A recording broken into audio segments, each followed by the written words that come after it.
Ready start. विविध शैक्षणिक उपक्रमातील पायाभूत शिक्षण साधारणतः 5 वर्षापूर्वी विद्यार्थ्याला 10वीची पहिली बोर्ड परीक्षा उत्तीर्ण होणे आवश्यक व बंधनकारक होते.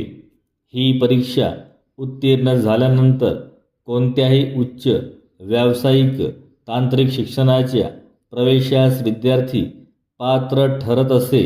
कालांतराने शिक्षण पद्धतीत होत गेलेल्या बदलानुसार विद्यार्थ्यांच्या जीवनाला खरा अर्थ देणारी 12वीची म्हणजेच उच्च माध्यमिक शालांत प्रमाणपत्र परीक्षा निश्चित झाली.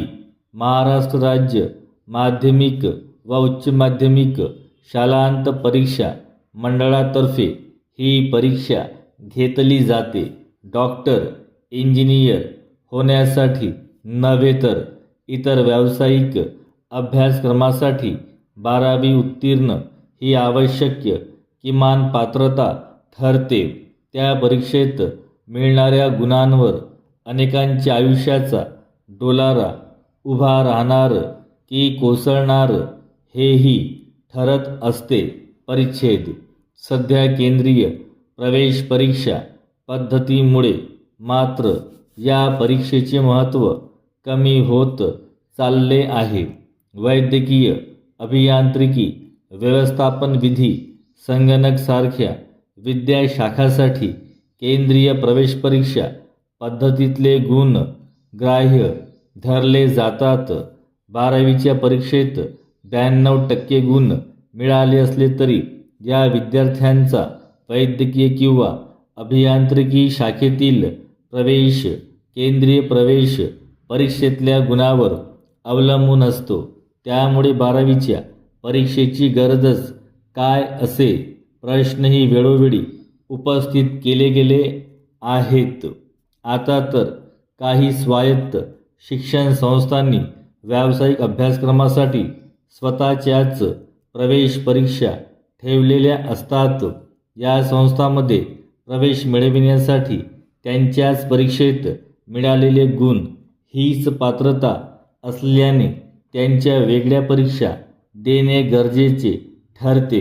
त्यामुळे 12वीची परीक्षा दिल्यानंतरही या वेगवेगळ्या प्रवेश परीक्षांचे शुल्क कास्ट विद्यार्थ्यांच्या मागे लागले आहे व त्यामुळे विद्यार्थी पालकांचा पैसा व वेळ खर्च होत असतो. परिच्छेद.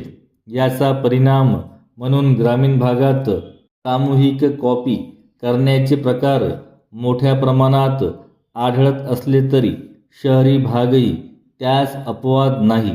शाळांना किंवा कनिष्ठ महाविद्यालयांना मिळणारे शासकीय अनुदान हे निकालावर अवलंबून असल्याने आपल्या संस्थेचा निकाल चांगला लागावा म्हणून ते सुद्धा परीक्षा व्यवस्थेवर कॉपीच्या प्रकारावर नियंत्रण राहावे म्हणून सदैव प्रयत्नशील असतात.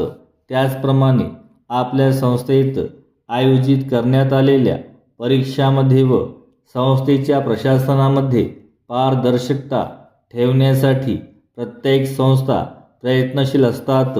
त्याचप्रमाणे सध्या गुणपत्रिका संगणकावर तयार करण्यात येत असल्यामुळे त्यासाठीही तज्ज्ञांच्या मार्गदर्शनाखाली कामकाज पार पाडण्यासाठी प्रयत्नशील असतात.